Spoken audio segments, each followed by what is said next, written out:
Morning बच्चों, good morning. Chunnu, तुम कल स्कूल क्यों नहीं आए थे? जी वो कल मेरे घर पूजा थी। अच्छा, तो परसों क्यों नहीं आए थे? जी परसों मेरे घर प्रिया थी। चुप बदतमीज। अच्छा, खड़े होकर ABCD सुनाओ। ABCD। बैठे मैम। और सुनाओ।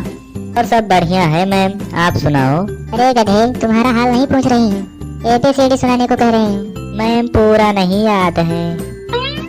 अच्छा बैठो, कल याद करके आना वरना बहुत मारूंगी। धन्यवाद मैम। मुन्नू, तुम खड़े हो जाओ। बताइए मैम। मुन्नू, तुम ये बताओ, जिसको सुनाई नहीं देता उसको क्या कहते हैं?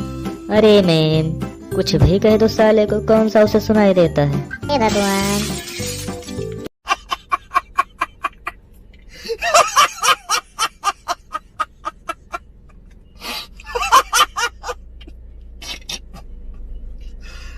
भगवान।